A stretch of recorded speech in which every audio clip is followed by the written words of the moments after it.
Once upon a time, in a different dimension, there lived a curious boy named Simon. Simon was not an ordinary boy, he had an insatiable hunger for adventure and a knack for discovering the most peculiar things. His favorite place to explore was the dense, mysterious forest that bordered his small village. This forest was filled with ancient trees whose branches whispered secrets to those who dared to listen. One sunny afternoon, Simon stumbled upon something extraordinary. Amidst the roots of an enormous oak tree, he found a shimmering portal, swirling with colors he had never seen before. It was as if the universe had painted a doorway to another world. Driven by his curiosity, Simon stepped through the portal. Instantly, he was transported to a parallel universe where everything was different, even gravity.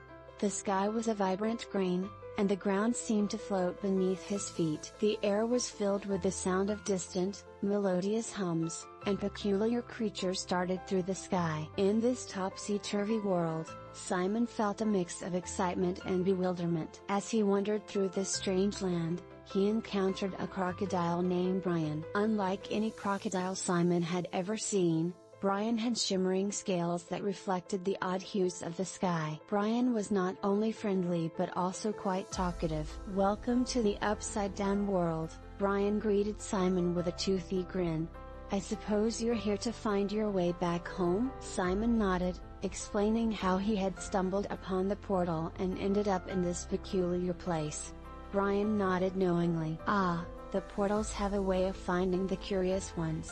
But beware, the journey back is not simple. You must solve the riddle of the floating mountains." Simon, intrigued yet determined, agreed to the challenge. Brian explained that the floating mountains held the secret to unlocking the path back to Simon's world. Together, they embarked on an adventure through the upside-down world, facing obstacles and solving puzzles along the way. Their journey was not without conflict. As they approached the floating mountains, they encountered a mischievous group of creatures called the whirlwinds. These creatures loved to play tricks and often led travelers astray. Simon and Brian had to use their wits and teamwork to navigate through the whirlwind's tricks and stay on course. The tension built as they reached the base of the floating mountains.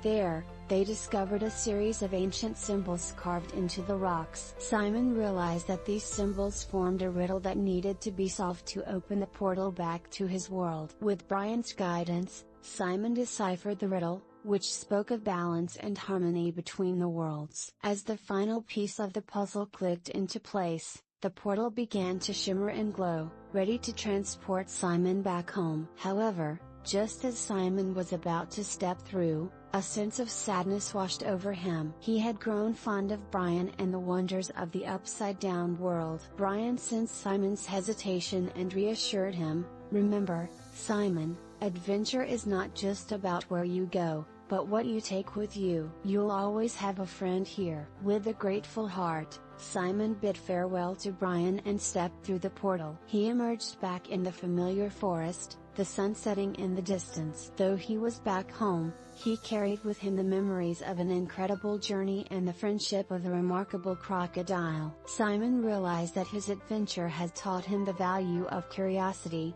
friendship, and the courage to face the unknown. As he walked home, he wondered what other mysteries the world had in store for him and felt ready to embrace them all. And so, Simon's story became one of legend in his village, a tale of the boy who ventured to the upside-down world and returned with a heart full of wonder and a spirit ready for the next adventure.